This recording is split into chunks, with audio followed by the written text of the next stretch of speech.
Okay, here we have the new driving ring and the new extension. You can see how it fits into there.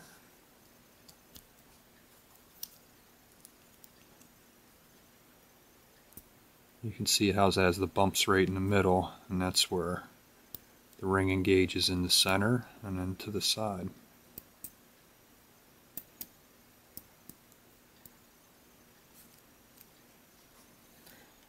We're going to take a look at the differences between the two clutch gears. You can actually see the fins that actually engage with the driving ring in the red, the new style, are a lot thicker than the older ones were, which is great because that means you can put more torque on it. You don't have to worry about parts breaking. I know years ago I ruined quite a few of these trying to motorize things, and I realized these just weren't that good for, you know, moving heavy vehicles around, but these new ones, a lot nicer. Something else worth noting with the new clutch gear is the fact that it's got the clutch on both sides. I'm sure this could be utilized in some way, you know, having two different types of driving rings connecting into it. Lego most likely did it because of the fact that when kids were putting, or even some adults were putting the models together, they may have put this in backwards, and if it's in backwards, it's not going to engage, and once you have the whole model built, it's kind of a pain to tear the whole thing down. So that may have been one of the reasons why this gear was developed. Today we're going to be taking a look at the new Lego Technic driving ring, the 3-length driving ring that's coming out in the new 42039 set and the 42038 set. I managed to get a few of these from Lego ordered earlier this month, and I got some modules here to show some of the advantages of them. First off, you can see the driving ring here in the center. It works with the old style 16-tooth clutch gear and the new style 16-tooth clutch gear. As you can see, it engages in. The nice thing about it is it's only one click to engage, one click to disengage, unlike the older style that took 2 to get in, 2 to get out. There's no sloppiness with, you know, or play with it. You can see there it engages in one click, one click. Now you might notice here it actually engages into the old style more than it does the new style. This is actually a benefit.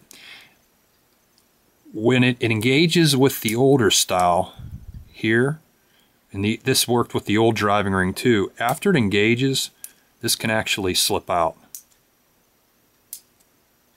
When it engages with the new style, it's in there solid. It doesn't slip out. So you can like actually overdo it like that. But here, nice and solid. The changeover catch won't slip out. Another nice thing about the new driving ring as compared to here is the old one is the fact that you don't have to have that half stud offset so you can get the changeover catch centered, whereas there you can see the difference there, and here you can see the actual 2 clicks in, 2 clicks out. The old style, the problem is it was very easy to become disengaged on the one click.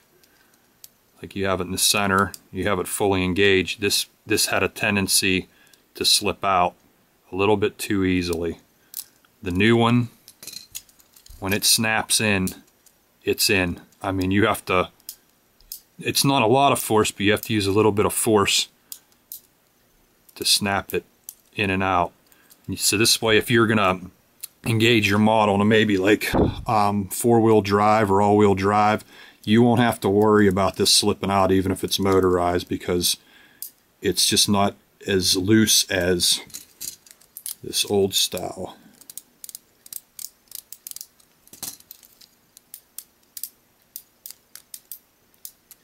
So this will help to build a lot more reliable transmissions and other kind of changing systems and mechanisms. Really cool by Lego. I'm really happy that they finally got this right, because it's been a pain for years to try to you know, work and get that half stud offset for your transmissions. Okay, here's a gearbox. This is the standard gearbox you'd find in the setup that you'd find in the 8448 or 8466 sets. It's a standard 5-speed reverse and first, second, third, fourth, and fifth. I have the new driving rings and gears installed into this one, so you can see that how simple it engages in reverse, and then to second, third, fourth, fifth. And here you can see too, the driving ring also works with the driving ring extension. It's like they were made for each other. It fits perfect.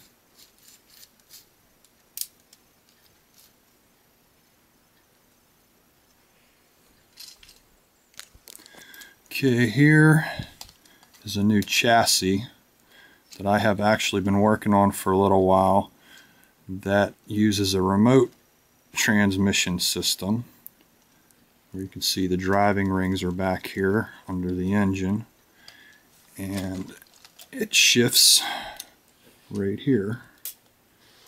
I'll take it apart in a minute and show you how all that works. But it's just a standard 4-speed where it goes first, second, third, fourth.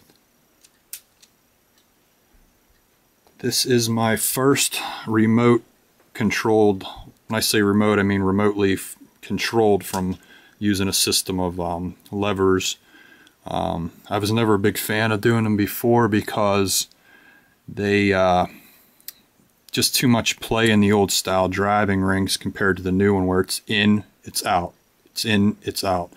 Whereas the old one, I mean, it was too easy to become misaligned between driving rings and whatnot. So I'm going to take this apart here and show you how this linkage system works. Okay, here we have, I'll get a better view angle right here.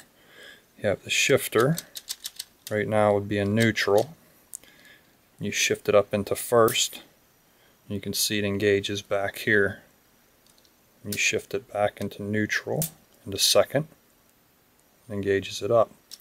And you come back over here into third gear, it engages this one. And there's fourth gear.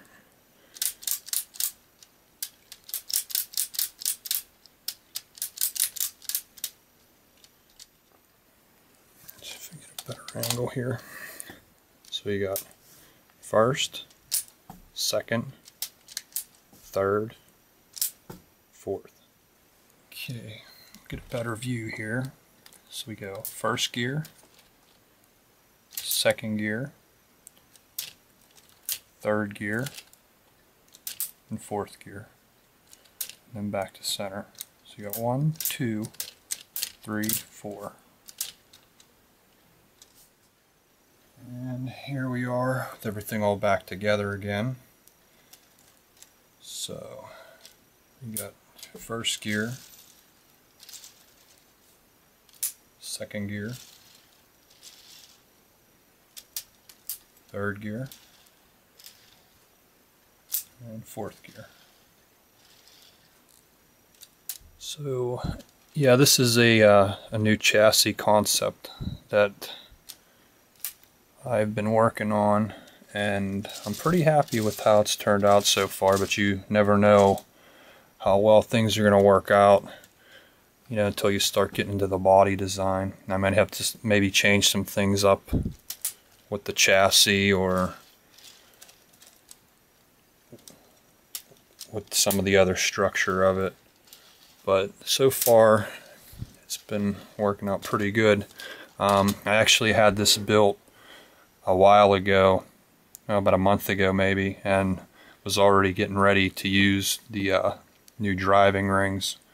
So I kind of got a head start with that, and then we got the parts ordered and got them in pretty quick. So I was able to, like I said, get a jump start. But hopefully we'll have something figured out here with the new car design in the next few months. That's pretty much it for now. Thanks for watching, and if you get a chance, pick these new driving rings up, because they are definitely a game changer as far as reliability and easy to use. Like I said, you don't have to worry about that half stud offset anymore.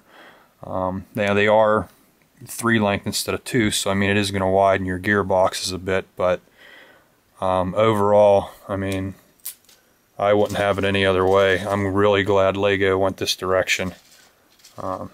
Okay, that's it. Thanks for viewing. Bye.